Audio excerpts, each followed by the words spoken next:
Welcome students. Now we are on the fourth part of this first chapter. We are going to start the next topic, that is protection from weeds. Weeds, पहले तो हमें समझना होगा कि weeds होता क्या है. तो तुम देख कब you might have seen that in between a crop some unwanted plants are there. Unwanted मतलब क्या, जो हमने उगाए हुए नहीं रहते हैं वो ग्रो करने लगते हैं. तो वो जो प्लांट्स हैं उसे हम क्या कहेंगे, वीड्स. सो वो हमारे क्रॉप के अंदर इंक्लूड होते नहीं है. तो उससे हमें हमारे क्रॉप को कैसे बचाना है, that we are going to see here in this PDF file. I have already underlined some important points as well as highlighted the important points and underlined the important sentences over here. So first of all we'll see that in a field many other undesirable plants may grow naturally. हाँ, ये naturally होता है. Along with the crop, this undesirable plants are called as weeds. तो इसे हम क्या कहेंगे, weeds. अब ये जो प्रोसेस में अगर मुझे ये weeds रिमूव करना हो तो उसे हम बोलते हैं weeding. Okay, so the removal of weeds is called as weeding. weeding क्यों होता है, बिकॉज weeding की वजह से अगर मैं weeding नहीं करूँगा तो उसमें क्या होगा कि हमारे क्रॉप को जितना प्लांट्स वाटर, जितना वाटर चाहिए, न्यूट्रिएंट चाहिए, तो वो सब क्या कर लेगा, this weed will be absorbing all this things, और हमारे क्रॉप को जितना भी न्यूट्रिएंट्स और वाटर, स्पेस, लाइट चाहिए होगा वो मिल नहीं पाएगा. तो इसीलिए वीडिंग इज नेसेसरी. वीडिंग मतलब क्या, removal of weeds. Since weeds compete, very important term, with the crop plants for water, nutrients, space and light. Thus they affect the growth of the crop. तो इससे क्या होगा, crop का जितना growth होना चाहिए वो नहीं होता है. तो some weeds interfere even in harvesting. Harvesting मतलब क्या, जब हम हमारे क्रॉप को कट करते हैं, राइट, तो उस टाइम पे भी वो इन्वॉल्व रहते हैं. And may be poisonous for animals and human beings. तो कुछ कुछ वीड्स ऐसे होते हैं जो हार्मफुल होते हैं. So farmers adopt many ways to remove the weeds and control their growth. तो वो कैसे किया जाता है, तो रेगुलर इंटरवल में कट किया जाता है या फिर उसे फील्ड में से निकाल दिया जाता है. तो इसीलिए आपने देखा होगा, we have seen in the previous videos that tilling is being done. Okay, tilling किस लिए किया जाता है, ताकि अनवांटेड वीड्स जो है वो अपरूट हो सके और उसके बाद वो सॉइल के अंदर ड्राई होके फिर से मिक्स हो जाएगा. तो इससे क्या होगा कि वो for the removing of weeds, that is by uprooting or by cutting them from close to the ground from time to time. either तुम उसे जड़ से निकाल के फेंक दो या फिर रेगुलर इंटरवल में एकदम नीचे से उसे कट करना पड़ेगा. तो बेटर क्या रहेगा, जड़ से निकाल दो. That will be easier for us, क्योंकि बार बार कौन करने जाएगा, उसके लिए और टाइम निकलेगा और उसके लिए वर्कलोड और लेबर्स और ढूंढने पड़ते हैं. ठीक है, तो और ये कैसे किया जाता है, बाई यूजिंग अ खुरपी. खुरपी एक मेटल रहता है और उसके पीछे वुड लगा रहता है. तो उसे अपरूट, आपने गार्डनिंग करते टाइम देखा होगा खुरपी का यूज़ किया जाता है. Seed drill is also use to uproot the weeds. Seed drill मतलब क्या, जब हम सीड्स डालते हैं, जैसे कि हम ट्रैक्टर के पीछे वाला जो पोर्शन आपने देखा होगा, वहाँ से हम सीड्स डालते हैं, तो उससे भी क्या होता है कि अपरूट हो जाता है. तो weeds are controlled by using certain chemicals. तो केमिकल्स भी यूज होते हैं and that is called as weedicides. Okay, जैसे कि पेस्टिसाइड्स होते हैं, वैसे ही वीड्स को रिमूव करने के लिए वीडीसाइड्स.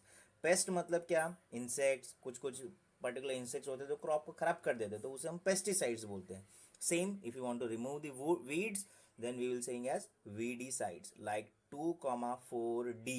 ये खाली एक एग्जाम्पल है, इसके बारे में डिटेल में हमें जानना नहीं है, बस दिया हुआ एग्जाम्पल लर्न कर लेना, वीडीसाइड्स. अब ये कैसे अप्लाई होता है, दैट इज़ वेरी इंपॉर्टेंट. तो पेस्टिसाइड्स जैसे अप्लाई होता है, सेम टू सेम वैसे ही रहता है. आपने देखा होगा कि फार्मर्स के पीछे एक पर्टिकुलर बॉक्स जैसा रहता है, एक हैंड वो लेफ्ट हैंड साइड पे मूव करता है और दूसरे हैंड से वो स्प्रे करता है. तो same thing will be done in this case. So what will do, तो this are spread in the fields to kill the weeds. They do not damage the crops. जो हमारा क्रॉप है उसे हार्म नहीं करेगा, बट जो weeds है उसे ही पर्टिकुलर हार्म करेगा. वो कैसे करते हैं, तो how we can apply weedicides. तो weedicides are diluted with water. तो डाइल्यूटेड मतलब क्या, पानी मिक्स किया जाता है up to the extent required, यानी कि जितना रिक्वायरमेंट. देख, रिक्वायरमेंट के हिसाब से हम उसे डाइल्यूट करेंगे and spread in the fields with the help of A sprayer, और ये मैनुअली किया जाता है. Okay, so next is weedicides are sprayed during vegetative growth of weeds before flowering and seed formation. यानी कि सीड्स फॉर्मेशन होने से पहले ही, सीड्स फॉर्मेशन होने से पहले ही ये स्प्रे कर देना है, या फिर अप्रूट करना है, या फिर उसे कट करना है. अगर वो फ्लावर्स या सीड्स में कन्वर्ट हो गए उसके बाद कट करने जाओगे तो कोई यूज़ नहीं है, बिकॉज वो सीड्स फिर से उसी के अंदर यूज अप हो जाएगा, सॉइल के अंदर mix, and again it will grow. तो ये जो प्रोसेस है क्या होगा, कंटिन्यूएशन में चलता रहेगा. सो बेस्ट थिंग क्या होगा, तो जब उसका फ्लावरिंग एंड सीड्स फॉर्मेशन नहीं हुआ होगा, eight that time you do the weedicides or weeding. Okay, while using this, farmers should be very much careful because these chemicals may be harmful for the farmers. So what they have to do, they have to take precautions. जैसे आप corona virus में precautions ले रहे हो, nose cover up करके, mask पहन के, वैसे ही हमें वीडीसाइड्स अप्लाई करते time we have to cover our nose and mouth with a piece of cloth during spraying of this chemicals, because हम जब केमिकल स्प्रे करते हैं तो there are chances that this chemical can enter to our body internal part via through our nose, and it can reach to the different parts and it may be harmful to our body. Okay, so this is what about weeding. Okay, now next is harvesting. The term harvesting you might have studied in the previous classes also. Harvesting एक बहुत important task है. Y, because जब crop grow होता है तो हम किस लिए ग्रो करते हैं, तो ताकि हमें हमारा प्रोडक्ट मिल सके, तो वो प्रोडक्ट के लिए हम उसे हार्वेस्टिंग करते हैं. So what harvesting means, what we use to cut it. Okay, so in this you could see that the cutting of crops after it is mature, यानी कि पर्टिकुलर ग्रो हो जाता है properly, at that time we use to say as harvesting. In harvesting crops are pulled out, या फिर हम जड़ से निकाल देते हैं. तो वो कौन से केसेस में है, can you identify some examples? Ground nuts, नाम से पता चलता है ग्राउंड नट्स यानी मूंगफली ग्राउंड के नीचे होता है, तो अभी उसे निकालना पड़ेगा ना. तो how we can remove it, by pulling it out और cut close to the ground. Ground से एकदम नज़दीक से कट करेंगे या फिर उसे पुल करेंगे. It usually takes 3 to 4 months for cereal crop to mature. तो 3 से 4 महीने लगता है. सीरियल मतलब क्या, वीट, पल्सेस यानी राइस होता है, पैडी होता है, गेहूँ होता है, फिर मग, चने, ये सारे चीज़ क्या होते हैं कि इन्हें 3 to 4 months का टाइम लगता है मैच्योर होने में. और उसे क्या करते हैं, आइदर मैन्युअली कट किया जाता है या फिर सिकल, जो आपको यहाँ पे इमेज दिख रहा है, सिकल आपने देखा होगा, जो गांव जाते हैं they can easily identify the sickle, ये जो शार्प रहता है और एकदम रूट से कट किया जाता है. ठीक है, और अब तो मॉडर्न टेक्नोलॉजी आ चुका है तो मशीन से भी कट किया जाता है, that is said to be as harvester. Okay, in the harvested crop the grain seeds need to be separated. अभी तुमने काट तो दिया बट क्या करोगे, उसे सेपरेट भी तो करना है. सो वो कैसे किया जाता है, तो by using a different machine that is called as, process is called threshing. जो हम अपने सीड्स को या फिर हमारे ग्रेन्स को रिमूव आउट करते हैं उसे हम बोलते हैं थ्रेशिंग. अभी तो टेक्नोलॉजी ऐसा आ गया कि कटिंग भी साथ में होता है और थ्रेशिंग भी साथ में होता है. ठीक है, which is in fact combined harvester and thresher, दोनों ही होता है. बराबर, ये आपको एग्जांपल दिख रहा है यहाँ पे, कंबाइन बोलते हैं इसे, right. Combine means what, harvesting and thresher can be done simultaneously, right. Next is, अभी मान लो किसी के पास ये थ्रेशर के जैसा फैसिलिटीज नहीं है, तो what they use to do, farmers with the small holdings of land do the separation of grain and chaff by winnowing. Chaff मतलब क्या, छोटे छोटे जो डस्ट रहते हैं, देखना कभी भी, तो वो कैसे सेपरेट किया जाता है, तो विंड ब्लो करके. तो ये जो छोटे से लैंड में विंड अप्लाई किया जाता है और विनोइंग बोलते हैं उसे, right. Winnowing machine, air pass करके एकदम, तो उसे ये ग्रेन्स सेपरेट किया जाता है. Next is different festivals. India में क्या है कि अलग अलग फेस्टिवल्स भी सेलिब्रेट होते हैं. After 3 or 4 months of hard work there comes the day of harvest. तो इंडिया में क्या होता है, ये हार्वेस्टिंग के टाइम में अलग अलग स्टेट में अलग अलग तरीके से पहले क्रॉप को पूजा किया जाता है. Okay, so that is being celebrated by different festivals and there are different names in that. So you'll find that Pongal, Baisakhi, Holi, Diwali, Bihu, Nabanya, ये सब सारे नेम्स हैं अलग अलग टाइप के जो रिलीजन वाले सेलिब्रेट करते हैं अपने वे से. तो ये किस लिए होता है? ताकि वो अपने जो फ्रूट्स मिले हैं वो उसको कंज्यूम कर सके, राइट. ये हमारी मान्यता है, राइट. Next is storage. अब ये फूड्स तो आपने क्रॉप तो बना दिया, अब नेक्स्ट काम क्या है? उसे स्टोर करना. तो स्टोरेज के लिए बहुत ही इम्पॉर्टेंट पार्ट है. क्रॉप तो आपने ग्रो कर लिया, अगर आपने उसको स्टोर करके प्रॉपरली नहीं रखा then there is no use of that crop, क्योंकि वो वेस्ट हो गया और वेस्ट होने का कोई फ़ायदा नहीं है. So storage is an important task. If the crop grains are to be kept for longer time, अगर हमें लॉन्गर टाइम तक रखना है, they should be safe from moisture. Moisture अगर होगा, ज़्यादा होगा, तो उसमें क्या होगा? तो वो जल्दी सड़ जाता है. ओके, देन इंसेक्ट से बचाना है, रैट से बचाना है, माइक्रो ऑर्गेनिज्म से बचाना है, राइट. तो the fresh crop has more moisture. तो क्रॉप्स में ज़्यादा मॉइस्चर होता है, तो इसीलिए क्या करते हैं? क्रॉप्स को ड्राई करते हैं, बराबर. The fresh crop has more moisture if freshly harvested grains यानी कि seeds are stored without drying, they may get spoiled or attacked by organisms, losing their germination capacity.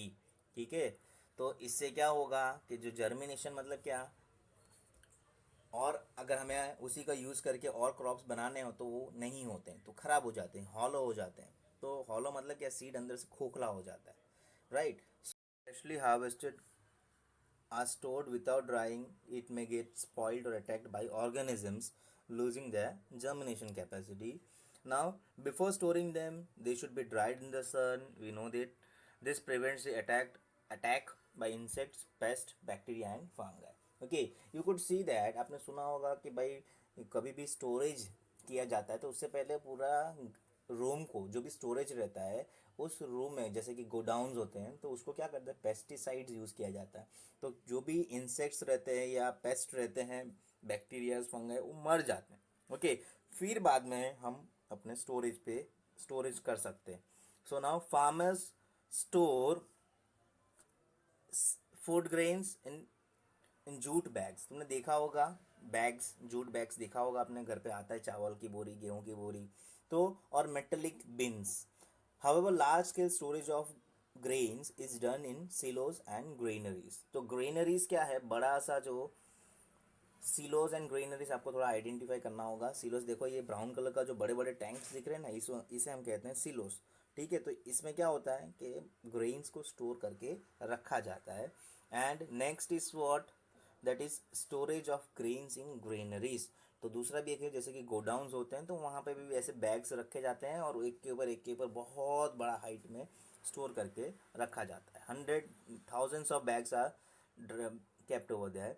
और ये इसके साथ साथ ये जो बैग्स रखे जाते हैं जूट वाले, उसके आसपास हम नीम लीव्स रखते हैं. Are use for storing food grains at home पे, बराबर.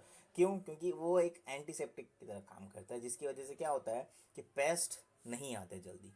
For storing large quantities of grains in big godowns, specific chemical treatments जो मैंने आपको अभी बताया था are required to protect them from pests and microorganisms. So this is what about the storage. Next is food from animals. ये तो किससे मिला हमें? ये हमें plants के बारे में भी पता चला. अब तक जो पढ़ा हमने सिर्फ plants के बारे में. तो sometimes some foods which we are getting from animals are said to be as an food from the animals. and उसको वो जो प्रोसेस है, हम जो पेट्स रखते हैं या फिर फार्मिंग करते हैं, जैसे फिश होता है, पोल्ट्री होता है, शीप रखा जाता है, कैमल्स रखे जाते हैं, काओ, बफेलोज, तो ये सब क्या है? एनिमल हस्बेंड्री में इंक्लूड होते हैं. तो एनिमल्स रियर्ड एट होम और इन फार्म्स, घर पे रखा जाता है या फिर फार्म्स में, have to be provided with proper food. तो उनको फूड भी प्रॉपरली दिया जाता है और शेल्टर यानी रखा जाता है प्रॉपरली, और प्रॉपर केयर जैसे कि हम प्लांट्स में करते हैं वैसा ही सेम चीज़ हमें यहाँ पे एनिमल्स में ध्यान देना होता है. देखो, प्लांट्स के लिए न्यूट्रिएंट्स, मिनरल्स, ये सब देना ज़रूरी है ताकि वो ग्रोथ हो, तो वैसे ही एनिमल्स को उसका फूड देना ज़रूरी है. अब जैसे जैसे वो ग्रो करेगा फिर बाद में क्या देता है प्लांट्स, वो अपना क्रॉप्स रिप्रोड्यूस होता है। उसके बाद वैसे ही एनिमल्स क्या देता है, तो हम जिस लिए भी, जैसे कि हम अगर पोल्ट्री फार्मिंग करते हैं, इट मीन हैंस, तो क्या किसके लिए रखते हैं हम, खास करके एग्स के लिए, और उसके साथ साथ वो जब ओल्ड हो जाता है तब वो चिकन मीट के लिए हम करते हैं। तो वो ग्रो हो जाने के बाद फिर हमें उसको यूज़ कर लेते हैं। When this is done on a large scale, अगर हम इसे लार्ज एरिया में कन्वर्ट करके प्रोड्यूस करते हैं तो we will be saying it as an animal husbandry. Okay, fish fish farming भी बहुत है जिसमें वेल्थ मतलब जो इनकम सोर्स है बहुत ज़्यादा रहता है। ओके, प्रॉन्स भी है, आपने देखा होगा वो सूरत में भी कई एरियाज़ है जो गांव वाले एरियाज़ हैं वहाँ पे प्रॉन्स की खेती की जाती है। ओके, तो वो क्यों किया जाता है, उसमें इनकम सोर्स बहुत ज़्यादा है, बट बहुत रेयर केसेस में इनकम बहुत ज़्यादा निकलता है। Fish is good for health and we get cod liver oil from fish which is rich in vitamin D. Vitamin D जो सबसे ज़्यादा मिलता है वो हमें फिश से मिलता है। फॉरेन कंट्रीज़ में ये कॉड लिवर ऑयल जो दिया हुआ है ना, उसके कैप्सूल्स मिलते हैं, वो कैप्सूल्स ही डायरेक्ट कंज्यूम किया जाता है। तो मोस्टली वहाँ पे फिश नहीं खाते हैं तो क्या करते हैं, कॉड लिवर खा लेते हैं, वो कैप्सूल्स खा लेते हैं। तो उससे क्या होता है, वो इक्विवेलेंट हो जाता है, मतलब तुम फिश खाओ या फिर कॉड लिवर ऑयल का कैप्सूल खा लो, equivalent. Okay, so this is all about crop production and management. तो अब इसके साथ साथ ये तुम्हारा है व्हाट यू हैव लर्नड, ये पूरा पार्ट पढ़ना है आपको जो आपने अभी तक टॉपिक किए हुए हैं, और उसके साथ साथ some questions are given here, exercise questions, this all you have to read, find the answers, learn it, because sometimes questions do come from this. Okay, so the chapter gets completed over here.